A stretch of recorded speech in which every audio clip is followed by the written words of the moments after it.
चूहा।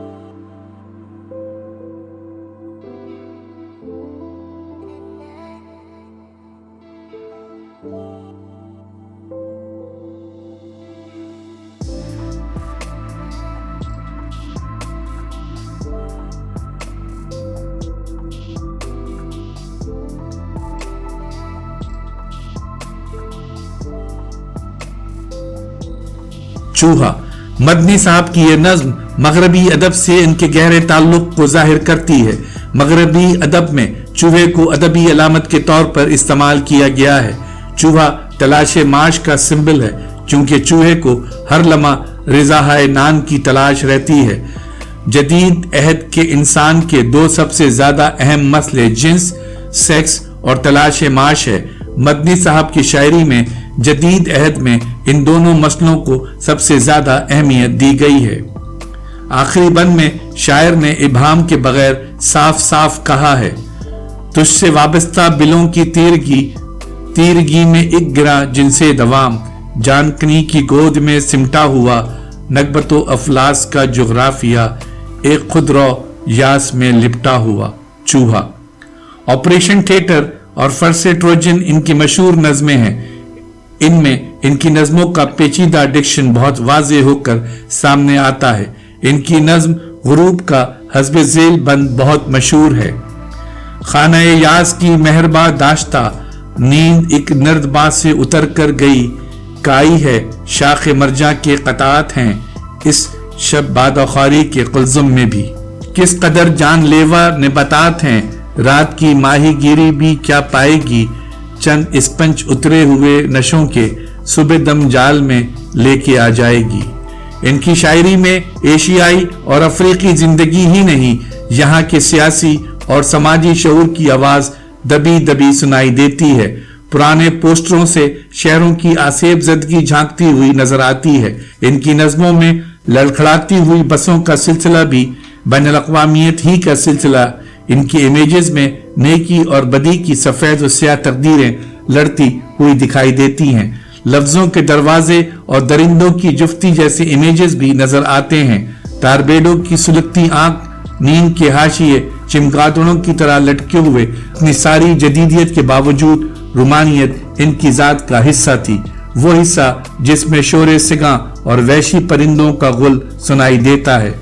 इन्हें अपना वतन कसदम व खफाश का पुरहोल वतन नजर आता है और हर तरफ खंजीरों के गोल घूमते दिखाई देते हैं। फर्श से ट्रोजन के उन्वान पर इंतजार साहब को इतराज था। इसका इजहार उन्होंने मुझसे लाहौर के पाक टी हाउस में किया। लाहौर से आकर जब मैंने कराची में मदनी साहब से इसका जिक्र किया तो खफगी के आसार इनके चेहरे से नमूदार हुए और उन्होंने कहा, छोड़िए साहब छोड़िए, ये इंतजार हुसैन साहब का नहीं आपका एतराज होगा। गर्ज ये पहला दिन था जब मैं इनके मिजाज को तशकीक से वाकिफ हुआ।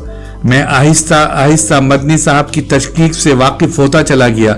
इनकी शख्सियत में असबात के साथ साथ इनकार का ये पहलू बहुत नुमाया था। इनमें इनकार की जुर्रत बहुत थी। वो जानते थे कि इनकार ही बगावत की रूह है। वो ये भी जानते थे कि इनकार की जुर्रत वही शख्स कर सकता है जो और लोगों से अलग कोई विजन रखता हो। शायरी में इनका सबसे बड़ा मसला ये था कि इबलाग के साथ साथ इबहाम भी आ जाता। चुनांचे गुफ्तगू में वो इस बात की बड़ी कोशिश करते थे कि वो अपने ख्याल को इसकी सारी ड्रामाइयत के साथ पेश करें। मदनी साहब शायर होने के साथ साथ ड्रामों से भी दिलचस्पी रखते थे। इलियट की शायरी इन्हें खास तौर पर पसंद थी। एक दिन कराची के काफी हाउस में मदनी साहब ने नासिर काज़मी को खाने पर मदऊ किया था। मदनी साहब ने हमें भी इस खाने पर मदऊ किया था। मदनी साहब नासिर काज़मी से वर्ड्सवर्थ की नज्म सॉलिटरी रिएपर का जिक्र कर रहे थे। चुनांचे इस नज्म में फसल काटने वाली जिस लड़की का जिक्र किया है, इसके साथ फसल काट कर दिखाते भी जाते थे। यह अजीब बात है कि ड्रामों में इन्हें शेक्सपियर का खेल ओथीलो सबसे ज्यादा पसंद था और चूंकि वो एक बेमिसाल अंदाज़े बयान और तखय्युल के मालिक थे और किसी कदर अपने जज्बात में बह भी जाते थे, इसलिए जहां गुफ्तगू में सीपी के बड़े बड़े ठेकेदारों और ताजिरों का जिक्र इनकी जबान पर आ जाता था, वहीं मशहूर हॉकी के खिलाड़ी ज्ञानचंद बर्ट्रंड रसेल और हजरत बाबा ताजुद्दीन औलिया रहमतुल्लाह और ज़ैद बुखारी का जिक्र भी बड़े खुलूस, जोश खरोश और इन्हिमाक से करते थे। इन्हीं अजीम इंसानों में कभी कभी वो गामा पहलवान का जिक्र भी करने लगते थे। इतने मुतनव्वि तजुर्बात और एहसासात से वो गुजरे थे कि इनसे इनकी शायरी में बड़ा तनव्वु पैदा हो गया था। अनीस, नजीर, जोश और इकबाल से इन्हें बड़ी वालिहाना अकीदत थी। जितने नए अल्फाज उन्होंने जदीद शायरी में कामयाबी के साथ मुतारिफ कराए, इतने नए अल्फाज शायद ही किसी और नए शायर ने करवाए हों। राडार, टॉर्मिक, काउंटर की परी, एयरपोर्ट की रात, ट्राम, रसदगाह और ऑपरेशन थिएटर जैसे अल्फाज को तो उन्होंने ही उर्दू में इंट्रोड्यूस किया है। ये मदनी साहब ही का कारनामा है कि उन्होंने बहुत से अंग्रेजी के नामानूस अल्फाज को उर्दू के मानूस अल्फाज में तब्दील कर दिया है। मसलन दिसंबर 1993 के इलाहाबाद के रिसाले शब खूं में कामिल अख्तर की एक नज्म शाया हुई जिसका उन्वान है शम्सुर रहमान फारूकी।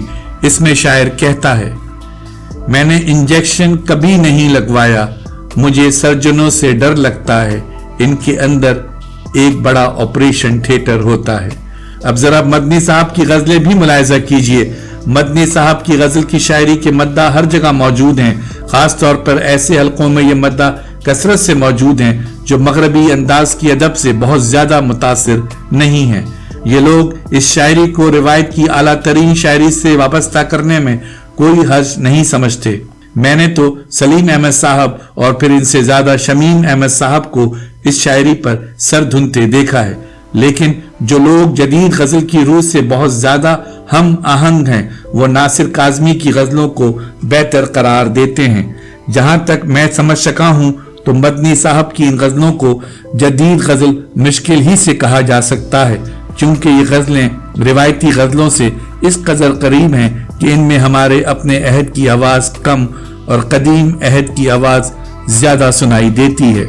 एक तरह से मदनी साहब की ये गजलें हमारी रिवायती शायरी की गूंज अपने अंदर रखती हैं। इनमें हमारे क्लासिकी अहद की इको साफ सुनाई देती है।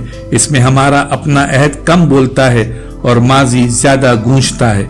वो अपनी नज़मों को बेहतर समझते थे। शकीब जलाली, अहमद मुश्ताक और नासिर काज़मी ने मदनी साहब जैसी मुफक्किराना शायरी नहीं की और ना इनके लहजे में इतनी क्लासिकियत है जितनी मदनी साहब के लहजे में है। फिर भी ये सारे गजल के शायर मदनी से छोटे लगते हैं, क्योंकि ये सब डिसोसिएशन ऑफ सेंसिबिलिटी का शिकार हैं, यानी हिस्सियत की टूट फूट का शिकार हैं। इनकी शख्सियत दो लख्त है। इनकी शायरी में इनके एहसासात तो बोलते हैं, लेकिन जहन खामोश रहता है। मदनी साहब की गजलों में जहन और एहसास दोनों बोलते हैं, दोनों जिंदा हालत में हैं। लेकिन एक मुश्किल ये है कि जब मदनी साहब गजलों में बोलते हैं तो इनसे ज्यादा उर्दू शायरी की रिवायत बोलने लगती है। ये इनकी गजलों के लिए नेक शगुन नहीं है। ये ऐसा ही है जैसा अगर मैं साज उठाकर बजाने लगूं तो मुझसे ज्यादा खुद इस साज का अंदाज बोलने लगे। आप मेरा अंदाज पहचान नहीं सकेंगे। इन्हीं मानों में फ्रांस के जदीद नक्काद रूना बार्थ ने कहा था कि जैसे ही तसनीफ सामने आती है मुसन्निफ मर जाता है। मदनी साहब की गजलों में भी वो खुद कम बोलते हैं, उर्दू गजल की रिवायत ज्यादा बोलने लगती है। सलीम अहमद ने अजीज हामिद मदनी की शायरी को बड़े शहर की शायरी कहा था, लेकिन बड़े शहर की शायरी इनकी नज़में हैं, गजलें नहीं। इनकी गजलें बड़ी रिवायत की शायरी मालूम होती हैं। वो रिवायत जिसने फारसी में हाफिज, बेदिल और साइब और खुसरो जैसे शायर पैदा किए और उर्दू में मीर, गालिब और शाद अजीम आबादी और इकबाल जैसे शायर पैदा किए। लेकिन हमें ये नहीं भूलना चाहिए कि गजल की इसी उर्दू रिवायत में फराग गोरखपुरी जैसा शायर यानी गजल लिखने वाला शायर भी पैदा किया है।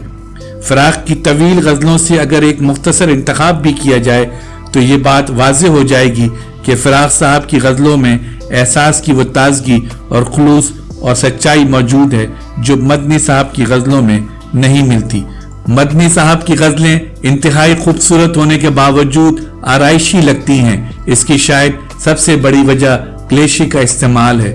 रिवायत से आरियतन ली हुई तराकीब भी इस तासुर को कायम करने में मदद देती हैं। مثلاً بزم خیال، پائے جنو، حلقہ وحشت عصر، ہم سفیر، آتش گل، بوئے پیرہن، گوش محبت، قمیص یوسف کنا، دار و رسن وغیرہ۔ لیکن ان سارے مباحث سے علیحدہ ہو کر ہم ان کی نظموں اور غزلوں کے پیش نظر یہ کہہ سکتے ہیں کہ وہ ہمارے عہد کے ایک ایسے شاعر تھے جن کا پورٹریٹ ادب کی گیلری میں ہمیشہ محبت اور احترام سے دیکھا جائے گا۔ ہمارے عہد کی آب حیات جب بھی لکھی جائے گی، دشت امکاں اور اس کے دیباچے کا ضرور ذکر آ جائے گا۔